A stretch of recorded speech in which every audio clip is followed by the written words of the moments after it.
Mandy, thank you. Well, if you've ever curled up on the couch after a Thanksgiving meal to take a little bit of a quick nap, you may have wondered about that old holiday rumor, Dr. Coley, about turkey. Does an amino acid in the meat actually make you drowsy? Well, here to clear up some Thanksgiving myths is our 9 News medical expert, Dr. Coley. So before we get to the turkey, Dr. Coley, let's get to that big question that a lot of people say, are you supposed to skip breakfast and lunch before the big meal?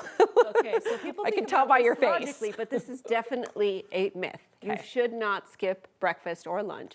And the reason is because if you show up to dinner famished, you're going to crave those kind of high fat, high carbohydrate foods. You might eat more than usual. It's probably not good for your metabolism to go the whole day without eating anything and then to pound yourself with a big meal at night. So I tell people a nice light breakfast, like a hard-boiled egg or a little bit of oatmeal or a yogurt smoothie, a lunch with a little salad and some fruit on it, something easy to digest.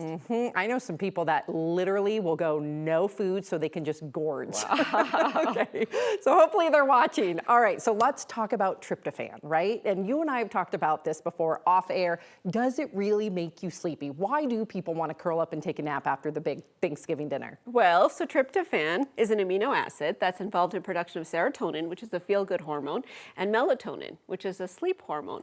But in order for the turkey you eat to be the reason that you feel sleepy, you have to eat about 4 pounds worth of turkey, because that's how much tryptophan you need. So it's not actually just the tryptophan, right, but it's all those carbs, the sweet potatoes, the bread, the casseroles, the stuffing, the mashed potatoes, all that kind of stuff, plus all the high fat food. So the combination of the two things, and you pour on a little bit of alcohol, which can also make you sleepy.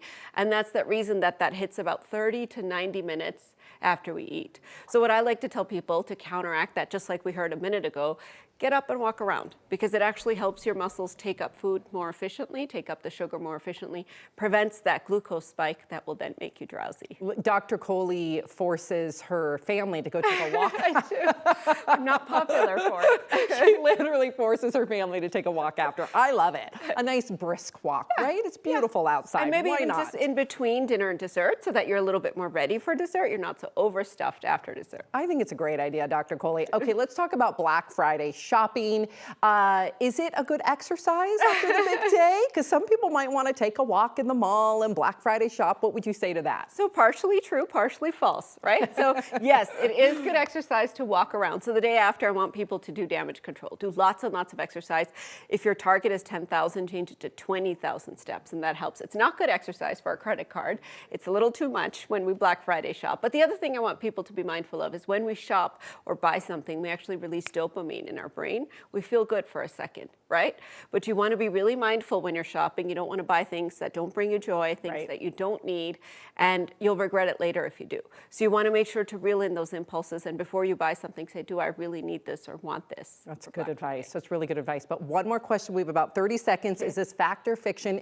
Is a Thanksgiving meal healthy or not? So Thanksgiving meals were originally designed by the Pilgrims to actually be really healthy. And it's a modern day concoction that we sort of perversed it into these high fat, super rich, super creamy types of meals. So going back to the basics, really what we're thankful for is the food. So don't feel like you have to make a dinner that's loaded with butter and oil and fat and sugar and salt in order for it to be good. It's really about spending time with your family. Make it healthy. She's right. Sharing. She's right. Good advice. Thank you so much, Dr. Coley.